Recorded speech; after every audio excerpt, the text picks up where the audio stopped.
সম্মানিত সুধী, আমরা এই মুহূর্তে আছি রংপুর জেলার পীরগাছা উপজেলার চণ্ডীপুর গ্রামে।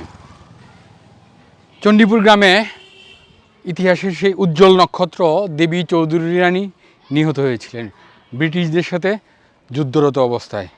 তিনি ভারতীয় উপমহাদেশের প্রথম নারী যিনি ব্রিটিশদের বিরুদ্ধে অস্ত্র ধরেছিলেন। 1783 সালের এমনই একটি দিনে বৈশাখ মাসের প্রথম বৃহস্পতিবার ইংরেজ সৈন্যরা দেবী চৌধুরী রানী এবং তার বাহিনীকে এই জায়গাতে ঘিরে ফেলে। আধুনিক অস্ত্রের মুখে দেবী চৌধুরী রানী এবং তার সৈন্যরা টিকতে না পেরে পিছু হাঁটে। বহু লোকজন এখানে মারা যায়। এই এলাকাতে লাশের স্তূপ হয়। চলুন আমরা আজকে দেবী চৌধুরী রানীর সেই আত্মত্যাগের জায়গাটা দেখি। দেবী চৌধুরী রানীর আত্মত্যাগের আগে চলুন আমরা মন্থনা জমিদার বাড়ি এবং দেবী চৌধুরী রানী সম্পর্কে সামান্য একটু আলোচনা করে নিই। তাহলে দেবী চৌধুরী রানীর আত্মত্যাগের বিষয়টি আমাদের কাছে স্পষ্ট হবে। খ্রিস্টাব্দ 1770 লোভী ব্রিটিশ শাসকের অত্যাচার থেকে মাতৃভূমিকে রক্ষা করতে গর্জে ওঠা সন্ন্যাসী বিদ্রোহের ইতিহাস।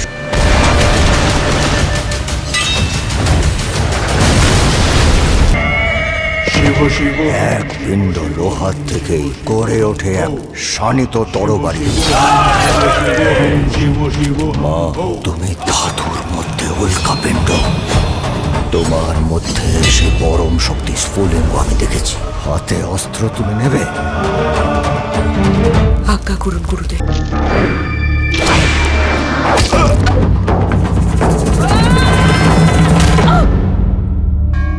ভয় পেও না মা, তুমি বিপদগ্রস্ত ছিলে, আমরা তোমাকে উদ্ধার করেছি। আপনি? আমি মা ভৈরবের উপাসক মাত্র। আমার নাম ভবানী চরণ পাঠক। দস্যু সন্ন্যাসী? India is the richest country in the world, and Bengal is the wealthiest region in the country. She is a veritable golden goose. We must hold her and rule her with an iron fist. দেবী চৌধুরী রানী বাস্তবে ছিলেন নাকি তিনি কেবল বঙ্কিমের উপন্যাস দেবী চৌধুরী রানী এর একটি চরিত্র ছিলেন, তা নিয়ে এখনও বিতর্ক কাটেনি। তবে গবেষকদের মতে মন্থনার জমিদার ছিলেন দেবী চৌধুরী রানী। তার আসল নাম ছিল জয় দুর্গা। মন্থনার জমিদার বংশলতিকায় নরেন্দ্রের স্ত্রী জয় দুর্গা দেবীর কথা উল্লেখ আছে। এই জয় দুর্গা দেবী জনগণের কাছে দেবী চৌধুরী রানী নামে পরিচিত।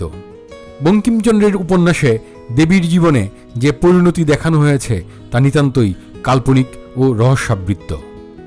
ইংরেজ গ্লেজিয়ার ও ব্র্যানান সাহেব দেবী চৌধুরী রানীকে একজন নারী জমিদার হিসেবে উল্লেখ করেছেন। ভারতবর্ষে কোম্পানি শাসনের শুরুতে 1770-এর দশকে ব্রিটিশদের বিরুদ্ধে বিদ্রোহ দানা বাঁধতে থাকে। 1783 সালে রংপুরে ভারতীয় উপমহাদেশের সবথেকে বড় কৃষক বিদ্রোহের মুখোমুখি হয় দখলদার ব্রিটিশরা। রংপুর অঞ্চলের স্থানীয় জমিদার এবং কৃষকরা মিলে ব্রিটিশদের বিরুদ্ধে যুদ্ধ ঘোষণা করে। রংপুরের ঐতিহাসিক কৃষক বিদ্রোহের নেতৃত্ব দেন মন্থনার জমিদার দেবী চৌধুরী রানী। চৌধুরী রানীর ডান হাত হয়ে কাজ করেন ইটাকুমারীর জমিদার রাজা শিবচন্দ্র রায়। এই আন্দোলন ও আত্মত্যাগের কারণে রাজা শিবচন্দ্রও বাংলার ইতিহাসে এক উজ্জ্বল নক্ষত্র হিসেবে বিবেচিত হয়। মানুষ আজও শ্রদ্ধার সাথে ইটাকুমারী জমিদার বাড়ি ও রাজা শিবচন্দ্রের নাম উচ্চারণ করে। দেবী চৌধুরী রানীকে নিয়ে নির্মিত হয়েছে বহু নাটক এবং সিনেমা। 1765 সালে দেবী চৌধুরী রানীর স্বামী মারা যাওয়ার পর তিনি প্রায় 3 দশক এইখানকার জমিদারি পরিচালনা করেন। তার কোনো সন্তান ছিল না। তিনি হচ্ছেন সেই জমিদার যিনি প্রজাদের পক্ষে কথা বলেছেন। নবাব সিরাজউদ্দৌলার পতনের পরে দিল্লি থেকে কোম্পানিরা, ইংরেজ কোম্পানি যখন এই এলাকার খাজনার অধিকার নিয়ে আসে, তখন প্রজাদেরকে প্রচুর খাজনা দিতে হতো। নানান খাজনা প্রজাদের উপর চাপিয়ে দিত এবং জমিদারদের উপরও সেই খাজনা চাপিয়ে দিত। ওই কন্ট্রাক্টরই আবার, এই খাজনার কন্ট্রাক্টরই আবার নিয়েছিল দেবী সিং নামের একজন। ওই দেবী সিংয়ের অত্যাচারে এই এলাকার লোকজন অতিষ্ঠ ছিল, এই এলাকার জমিদারেরা অতিষ্ঠ ছিল। তখন এই এলাকার প্রজা, জমিদারবৃন্দ মিলে ইংরেজদের বিরুদ্ধে বিদ্রোহ ঘোষণা করে। দশক ব্যাপী সেই বিদ্রোহ চলে। 1783 সালের বৈশাখ মাসের প্রথম বৃহস্পতিবার দেবী চৌধুরী রানী এই চণ্ডীপুরের এই গোপন আস্তানাতে নিহত হন। দেবী চৌধুরী রানীর আত্মত্যাগের এক হিরণ্ময় স্মারক হচ্ছে নাপাই চণ্ডীর মেলা, যেটি চণ্ডীপুরে বৈশাখ মাসের প্রথম বৃহস্পতিবার অনুষ্ঠিত হয় এবং মোমবাতি প্রজ্বলনের মাধ্যমেই দেবী চৌধুরী রানীকে শ্রদ্ধা করা হয়। আপনারা দেখতে পাচ্ছেন এটা একটা ছোট্ট মসজিদ। দেবী চৌধুরী রানী কিন্তু এই এলাকাতে প্রচুর মুসলিম সন্ন্যাসীদেরকে আশ্রয় দিয়েছিলেন, তাদেরকে মসজিদ ঘর করে দিয়েছিলেন। এই মসজিদ ঘরগুলাই কিন্তু তখন সন্ন্যাস বিদ্রোহের মূল কেন্দ্র ছিল। ধারণা করা হয় ঠিক এই জায়গাটাতেই ছিল ওই গোপন আস্তানা, যে আস্তানা থেকে ব্রিটিশ বিরোধী সংগ্রাম তিনি পরিচালনা করতেন। রংপুরের পীরগাছার বিভিন্ন জায়গায় দেবী চৌধুরী রানীর এরকম অসংখ্য আস্তানা ছিল। আচ্ছা, এখানে আমাদের প্রতি বৃহস্পতিবার করে বৈশাখ মাসের প্রতি বৃহস্পতিবার মেলা হয়।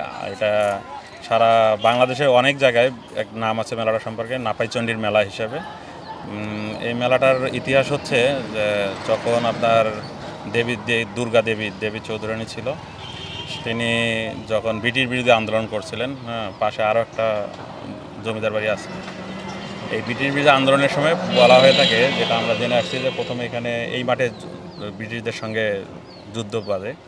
এই যুদ্ধে প্রথম অবস্থায় দেবী চৌধুরী রানী বিজয়ী হয়েছিল। হওয়ার পরে ইংরেজদের সেনাদের অনেকেই নিহত হওয়ার পরে ইংরেজরা পরে বড় বহর নিয়ে এসে আবার পুনরায় দ্বিতীয়বার এখানে যুদ্ধে আবর্তিত হয় এবং সেই যুদ্ধে দেবী চৌধুরী রানী পরাজিত হয়। এবং দেবী চৌধুরী রানীর এই এলাকায় ওই সময়ে জনপ্রিয়তার কারণে একটা নাম ছিল, যে চণ্ডীমা বলে ডাকতো সবাই, অনেকে চণ্ডীমা বলে ডাকতো। তো পরে যখন পরাজিত হয়ে গেল, পায় না চণ্ডীমা যখন পায় না, তখন তাকে বলতো যে নাপাই চণ্ডীমা পারলো না। এটা কালক্রমে এসে পরে নাপাই চণ্ডী হয়ে গেছে। তা আমরা ছোটোবেলাও এই এলাকাটাকে নাপাইচণ্ডীর বাজার বলতাম, নাপাইচণ্ডী এলাকা বলতাম। এটাও চেঞ্জ হয়ে এখন চণ্ডীপুর নাম ধারণ করছে আর কি। এবং আরও পাশে আর একটা জায়গার নাম আছে পবিত্রঝাড়। অনেকে বলা হয় যে এখানে যে যুদ্ধে যারা নিহত হয়েছিল তাদেরকে নিয়ে ওখানে আগে জঙ্গল ছিল অনেক প্রচুর পরিমাণে, সেই জঙ্গলে সমাহিত করা হয়, যার কারণে জায়গাটাতে অনেক বীররা সমাহিত হওয়ার কারণে জায়গাটার নাম আবার পবিত্র ঝাড় রেখেছিল। ঝাড়ের মধ্যে অনেক এখানেও অনেকের লাশ আছিল, এটাও কবরস্থান অনেকে বলে। একটি কথা আপনাদেরকে বলে রাখছি, দেবী চৌধুরী রানীর পূর্বেকার নাম ছিল জয় দুর্গা, তাকে চণ্ডী মাতাও বলা হতো। ঠিক এই জায়গাটা যেরকম চণ্ডীপুর নাম হয়েছে তার নাম অনুসারেই চণ্ডীমা। চণ্ডী মানে দেবতা, চণ্ডীর মা। দেবী চৌধুরী রানীর নামটা কখন হয় এইটি নিয়ে আমরা কিছু জানি না। এটা কি এমন যে বঙ্কিমচন্দ্রের দেবী চৌধুরী রানী একটা কল্পিত নাম, এরপর থেকেই চণ্ডীমা বা জয় দুর্গার নাম হয়ে গেছে দেবী চৌধুরী রানী? বঙ্কিমচন্দ্র যখন রংপুরে চাকরি সুবাদে আসেন, রংপুরে তিনি বিচারক ছিলেন, তখনই এই দেবী চৌধুরী রানীর উপন্যাসটা লিখেন, ইতিহাসাশ্রিত উপন্যাস এটি লিখেন। এইটাই সেই মাঠ। এইখানেই বৈশাখ মাসের প্রতি বৃহস্পতিবার মেলা বসে, নাপাইচণ্ডীর মেলা। এই মেলা শুরু হওয়ার সময়, এটা তো অনেক বছরের পুরনো মেলা, তখন ওই ডান পাশে যে ভিটাটা আমরা দেখিয়েছি, ওইখানে মোমবাতি প্রজ্বলনের মাধ্যমেই মেলার কার্যক্রম শুরু হয়। এই মেলাটি দেবী চৌধুরী রানীকে ভালোবেসে এবং তার আত্মার প্রতি শ্রদ্ধা জানিয়েই করা হয়। বঙ্কিমচন্দ্রের ভবানী পাঠক এবং নবাব সিরাজউদ্দৌলার প্রধান সেনাপতি মোহনলাল যদি একই ব্যক্তি ধরে নেওয়া হয়, তাহলে দেখা যায় যে মোহনলাল কিন্তু এরকম বিভিন্ন আশ্রম মসজিদেই আশ্রয় করে তখন ব্রিটিশ বিরোধী সংগ্রাম পরিচালনা করতেন।